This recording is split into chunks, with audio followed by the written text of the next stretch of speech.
It's the strength of all of us put together. Huh? If you take one little stick, you can easily break it. But if you take 5 or 10 sticks and you bundle them together and tie them together, they're strong. You can't break that. You see? So by cooperating together, by having the same vision, and by this relationship of trust, mutual trust, you see, we create something very strong. Just like the trust that Srila Prabhupada created when he developed ISKCON, is the momentum and the energy gathered by that group is so strong that even 30 years of people trying to screw it up hasn't managed to destroy it completely. Huh? That's pretty good. Similarly, the community that we start now has safeguards built into it to prevent the same kind of mix-up, the same kind of meltdown, the same kind of mistakes that happen in ISKCON. Huh? So this group is more robust than ISKCON ever was, because from the very beginning we have a strong foundation of consensus. That consensus is stronger than any one individual or any group of individuals within the group. That's the whole principle. More questions? How would mental illness affect the ability to join and become a full-time devotee? We can't accept people who have mental illness. I'm sorry. The reason is that, for example, if someone is really seriously mentally ill, they're going to be taking psych drugs. And psych drugs are not only very expensive, which would increase the amount that we would have to spend for that person's maintenance, but if the situation in the world changes and those drugs are no longer available, we could have a psychotic person on our hands. That means we'd have to take 2 or 3 people just to take care of that one person. And that's not fair. We are in an extreme emergency situation. Try to understand. The whole economy of the world is falling apart. And we have to create a boat, an ark, for the Vedic scriptures and the Vedic way of life. We can't afford to have any people that are sick on that ark. I'm sorry, we just can't afford it. It's just like if somebody wants to come, let's say a married couple wants to come, and they have some children that they created while they were taking intoxication or while they were eating meat, or out of some passionate, lusty sex desire. Those children are going to embody those lower modes of nature. And there's nothing we can do to change that, because children aren't responsible for their mental state. According to Vedic principles, a child is not responsible for his mental state until the age of 12. And even then, he's not fully responsible until 16.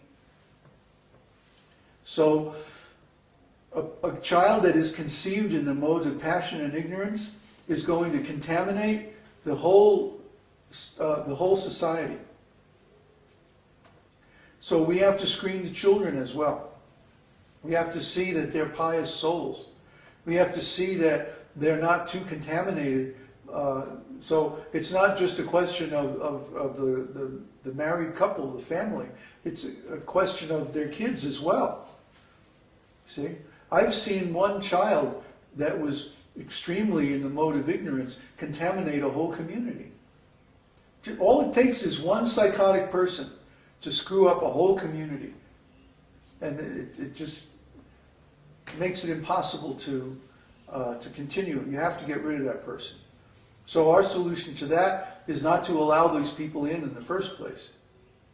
Just like if somebody comes on the forum and they're making all kinds of offensive statements, we just delete their account. Bye. So we find out who people are and what kind of state of consciousness they're in before we invite them to become members of our community. It's not something you can do just by paying money. Try to understand. It's a mutual relation of trust. And that relationship has to be developed. It can't be bought. It can't be imagined. It can't be speculated. It has to be developed by many shared experiences over a significant length of time. That's the only way it can be developed. It's not cheap. We're talking about making a lifetime commitment. It's a bigger commitment than marriage. You're making a lifetime commitment to the community, and the community is making a lifetime commitment to you. So it's a very big deal, and it has to be approached with great care. What is your advice to someone with a mental illness? Can they still be screened? No, you need to go to a doctor. We're not doctors. We can't fix people who have serious diseases, mental or physical. You know, if somebody wanted to join and they had cancer, we wouldn't be able to accept them because how can we care for them? We don't have the facility. We're in an emergency situation. We need strong troops. Huh? Look, the devotees could have done this community 30 years ago. The disciples of Srila Prabhupada had 30 years to get this together, and they didn't do it. So now we're in an emergency. It's not our fault. We didn't create the emergency. Somebody else screwed up. Therefore, there's an emergency. That means we can only accept people who are strong enough to get through this emergency situation until we can reestablish a normal society. So those people have to be first class. They can't be disabled. They wouldn't make it. Huh? You can't be in a wheelchair on a battleship. You can't function. You can't do your share of the work. Huh? You know, I'm sorry. I wish we could take everybody. But I didn't create this situation. But I'm having to take responsibility for it because nobody else has. Huh? So the situation is we are in an emergency condition. We only have a few years now to establish a community that's strong enough to get through basically the dissolution of Western society. Try to understand what we're facing here. Is there any way to donate without any processing overhead?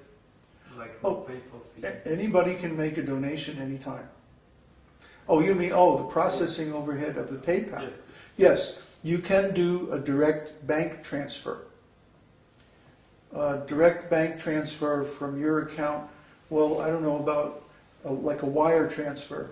What did it cost?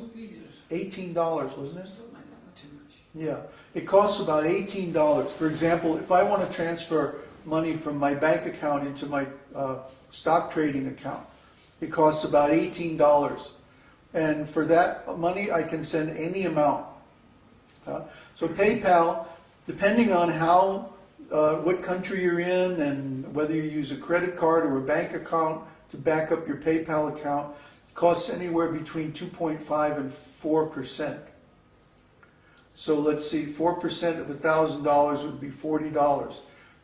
So if you're sending more than, let's say, $500, it's probably best to just do a direct wire transfer to our bank account.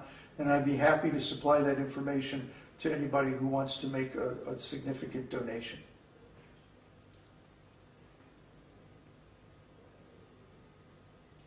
Okay, that's it. That's it. Okay. Lion time.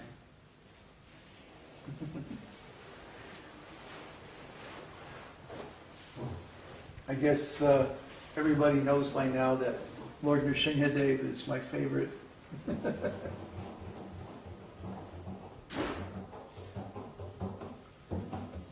Yeah? Does it have a tone? Yeah, not really. Oh, that's okay. Okay.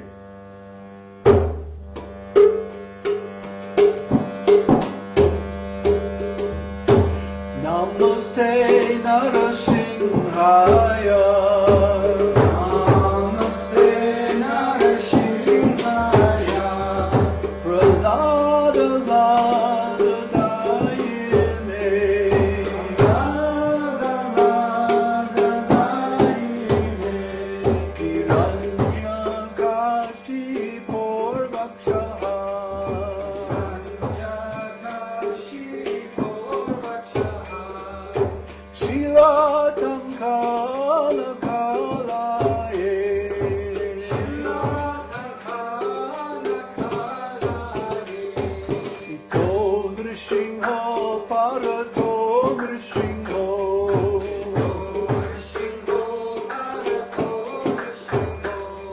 Jato, jato, jamito.